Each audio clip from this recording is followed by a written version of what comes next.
श्री सीताराम चंद्राभ्याम नमः। बालकांड 38वां सर्ग। राजा सगर के पुत्रों की उत्पत्ति तथा यज्ञ की तैयारी। विश्वामित्र जी ने मधुर अक्षरों से युक्त वह कथा श्री राम को सुनाकर फिर उनसे दूसरा प्रसंग इस प्रकार कहा। वीर, पहले की बात है, अयोध्या में सगर नाम से प्रसिद्ध एक धर्मात्मा राजा राज्य करते थे। उन्हें कोई पुत्र नहीं था, अतः वे पुत्र प्राप्ति के लिए सदा उत्सुक रहा करते थे। श्री राम विदर्भ राजकुमारी केशिनी राजा सगर की ज्येष्ठ पत्नी थी। वह बड़ी धर्मात्मा और सत्यवादिनी थी। सगर की दूसरी पत्नी का नाम सुमति था। वह अरिष्ट नेमी कश्यप की पुत्री तथा गरुण की बहन थी।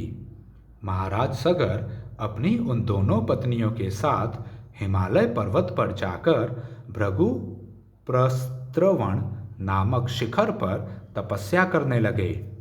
100 वर्ष पूर्ण होने पर उनकी तपस्या द्वारा प्रसन्न हुए सत्यवादियों में श्रेष्ठ महर्षि भृगु ने राजा सगर को वर दिया। निष्पाप नरेश, तुम्हें बहुत से पुत्रों की प्राप्ति होगी। पुरुष प्रवर, तुम इस संसार में अनुपम कीर्ति प्राप्त करोगे। तात, तुम्हारी एक पत्नी तो एक ही पुत्र को जन्म देगी, जो अपनी वंश परंपरा का विस्तार करने वाला होगा, तथा दूसरी पत्नी 60,000 पुत्रों की जननी होगी। महात्मा भृगु जब इस प्रकार कह रहे थे, उसी समय उन दोनों राजकुमारियों ने उन्हें प्रसन्न करके स्वयं भी अत्यंत आनंदित हो दोनों हाथ जोड़कर पूछा, ब्राह्मण, किस रानी के एक पुत्र होगा और कौन बहुत से पुत्रों की जननी होगी? हम दोनों यह सुनना चाहती हैं। आपकी वाणी सत्य हो। उन दोनों की यह बात सुनकर परम धर्मात्मा भृगु ने उत्तम वाणी में कहा, देवियों, तुम लोग यहाँ अपनी इच्छा प्रकट करो। तुम्हें वंश चलाने वाला एक ही पुत्र प्राप्त हो अथवा महान बलवान यशस्वी एवं अत्यंत उत्साही बहुत से पुत्र।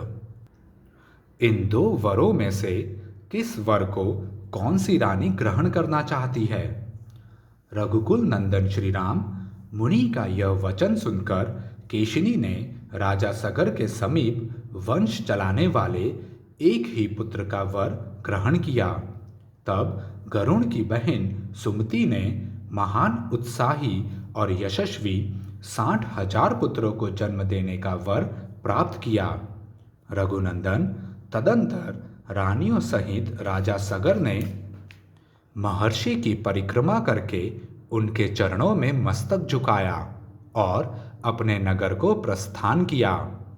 कुछ काल व्यतीत होने पर बड़ी रानी केशिनी ने सगर के औरस पुत्र असमंज को जन्म दिया। पुरुष सिंह सुमति ने तुम्बी के आकार का एक गर्भपिंड उत्पन्न किया। उसको फोड़ने से 60,000 बालक निकले। उन्हीं घी से भरे हुए घड़ों में रखकर धाइयाँ उनका पालन पोषण करने लगी।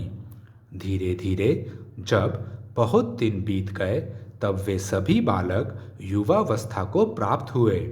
इस तरह दीर्घ काल के पश्चात राजा सगर के रूप और युवावस्था से सुशोभित होने वाले 60,000 पुत्र तैयार हो गए।